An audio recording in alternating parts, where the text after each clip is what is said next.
Welcome to Past the Purpose. I am your host, Vicky Otarina, and Past the Purpose is all about the journey that God has given to you. So as you watch us, I pray that you will be blessed, motivated, and inspired to go on that journey with God. Stay tuned for the next interview.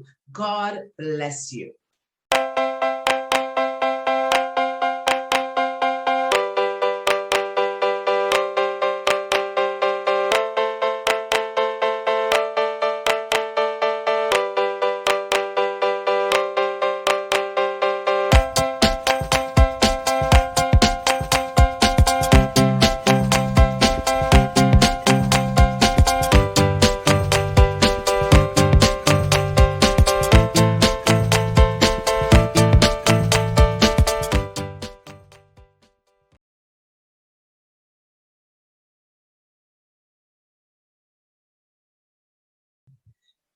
Welcome once again. Today we are going to hear from Kimone Mcloud. She is from the island of Jamaica. Her message today is hope over depression. So I'm going to tell you a little bit about Kimone. She is a teen author and certified Christian life coach. She derives much joy from motivating others and feels most content when people around her experience true fulfillment. This driven young lady sees herself as a generational curse breaker, an agent of change.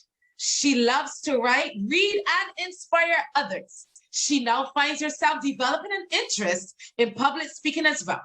As a young woman chasing the heart of God, Kimone has the urge to use past traumatic events to encourage others to pursue inner healing and walk in their God-given purpose while fulfilling their royal realities.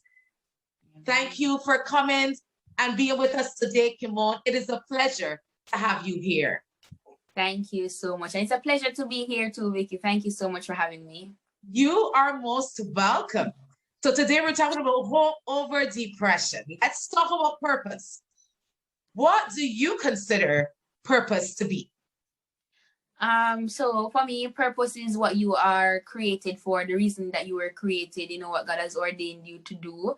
And yeah, that's what basically it's simple. I don't think there is this one definition to purpose, but for me, I think it's what you were created for. Right. Definitely. So tell us a little bit about what Kimone has been created for. I know I just spoke a little bit about you, but do you think you've already found your purpose, or are you in that discovery stage? Tell us about that. Well, I don't think I've fully discovered my purpose yet, but I think I've been walking and doing the assignments that will propel me to tap into my destiny, my God-given purpose. I'm on my way, so I'm in the discovery stage, as you just stated. Definitely.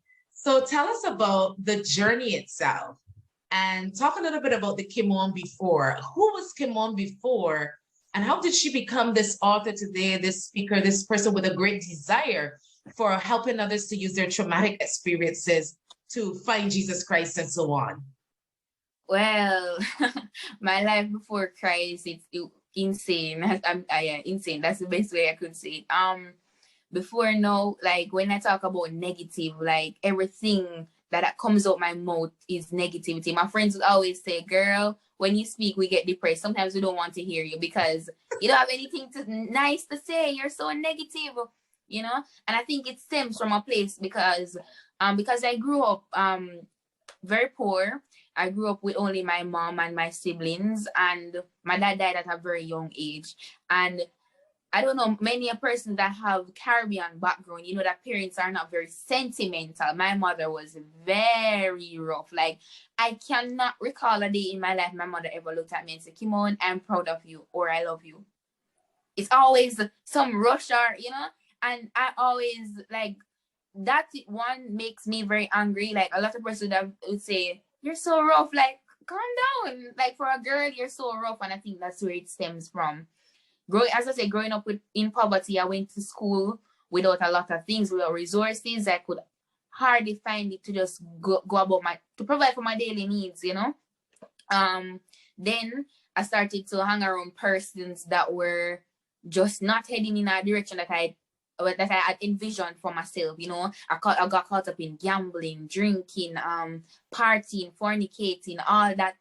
You know, that was my reality. I accepted someone else's persona, but deep down inside, I knew that's not what I wanted for my life or what I was created for. Because from a young age, I always loved writing. Persons would say to me, you know, from your child, you're always saying that you're gonna get rich, or you always say that you want better. Because growing up, when I see the situation, the environment that I was in, my family, most of them didn't graduate past high school. Most of them got pregnant early, most of them. And I was like, that cannot be my reality. I have to make a change. I have to be a change. But because I didn't have much godly examples around me, I eventually was falling into that path.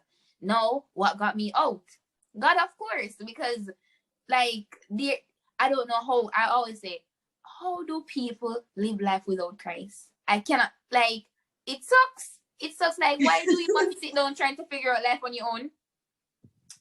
Terrible.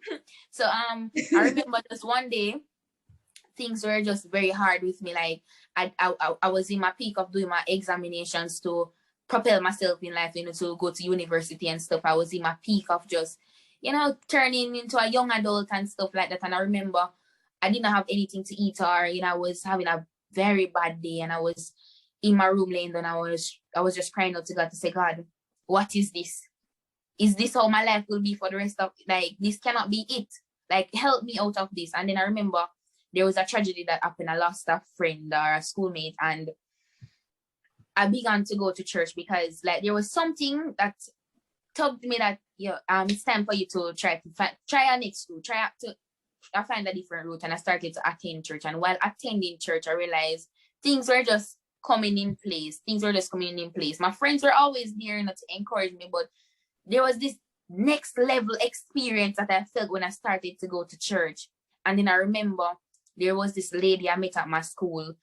She came and she just shared her story, and she had a mentorship program, and she invited me to join the mentorship program.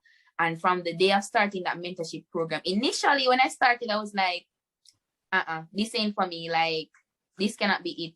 But there was something that kept me going. And over the few weeks that I attended, there was this major transformation. I cannot expound on the power of mentorship. Mentorship is so important. I wish that every young person would get a mentor, would just have an example, a godly example around them to help them to come out, to pull them. Because while I was trying to get above my feet, I wanted that extra help to help me to stand up straight.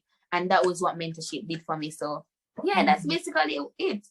Amen. I like that, where you say that it caused you to stand up straight.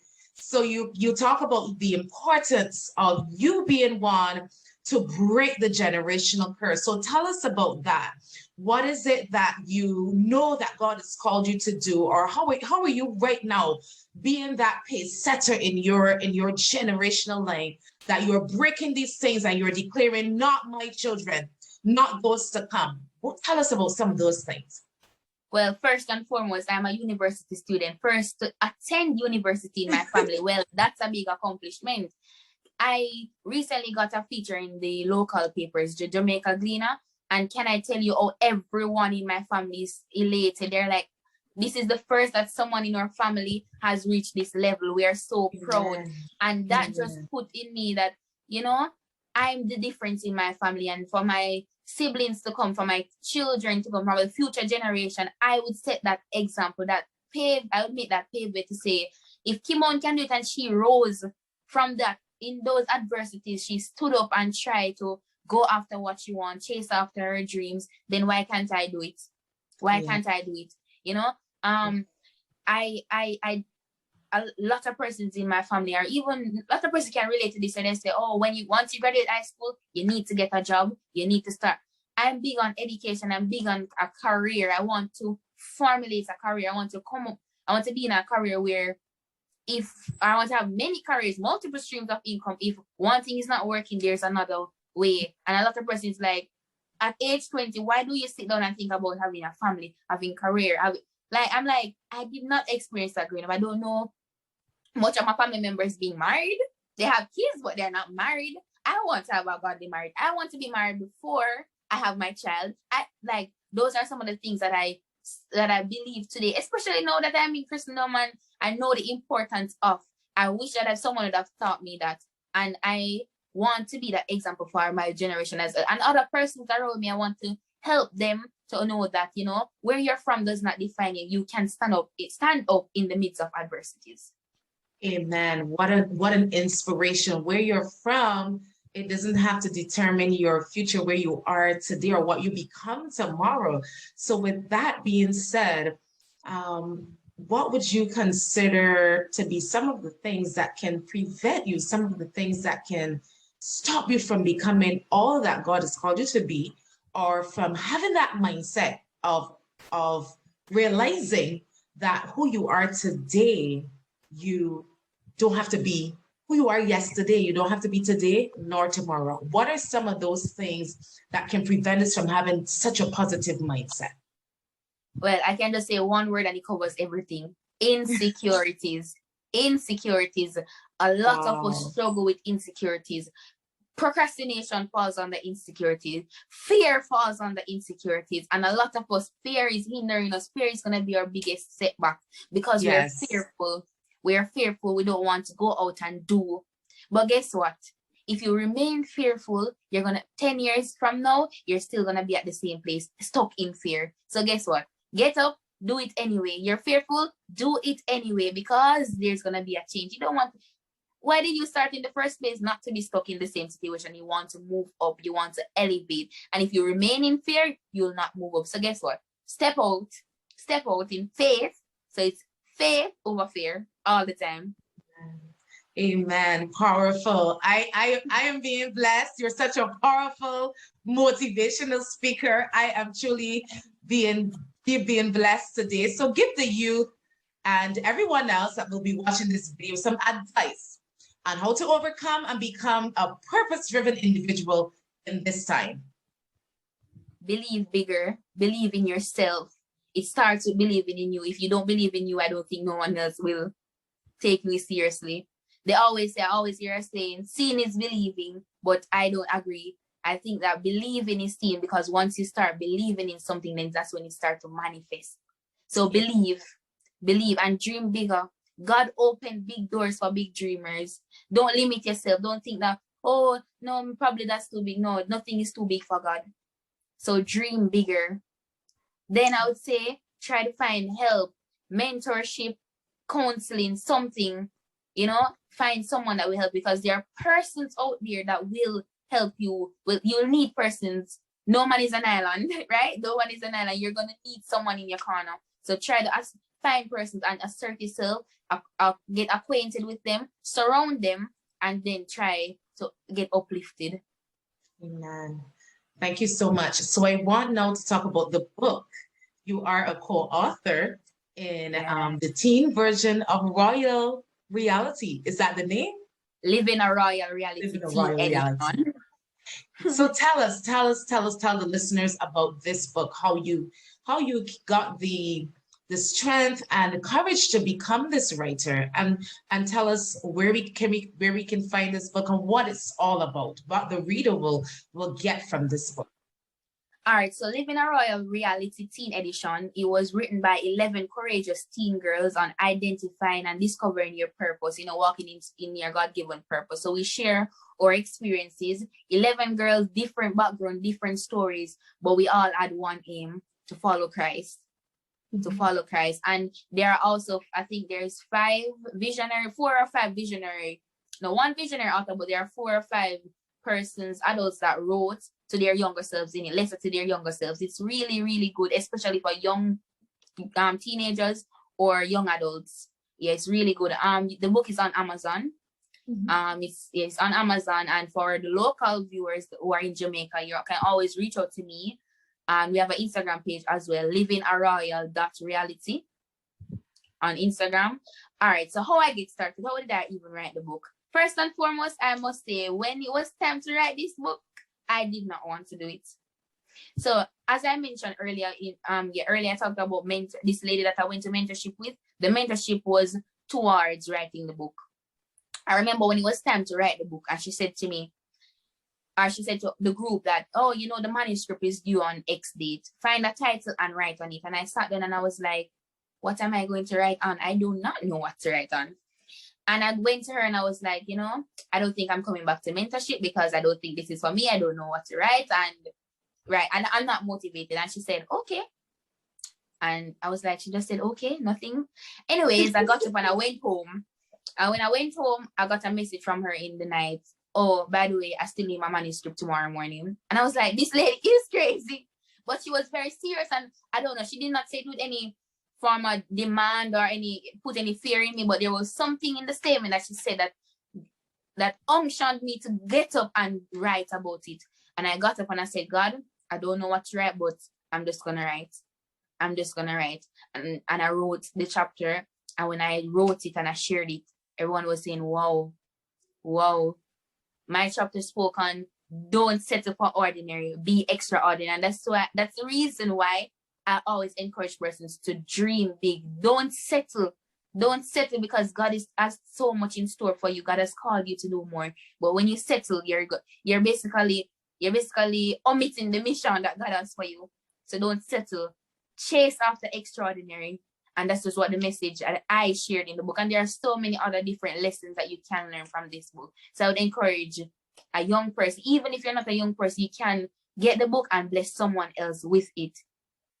Right. Man, so readers and viewers, if you are now joining with us, this is Kimone Mcloud from the island of Jamaica. We're talking about depression to hope, from hopelessness to hope. And Kimone, before we close today, I want you to tell the listeners where they can find you on social media, how they can get in contact with you. All right, so I'm on Instagram at Kimmy, KIMMY _KINZ18. So that's Kimmy _Kims18. And I'm on Facebook at Kimone Mcloud. So it's KIMONE. Mcloud is MCLOUD. And you can message me at any time or reach out to me. I'm friendly and I will respond. Amen. So you are truly amazing, Kimone, and I want to thank you for joining me here on Paths of Purpose. It has been a pleasure having you here. God bless you, and thank you so much. Thank you so much, and likewise. Bye, guys.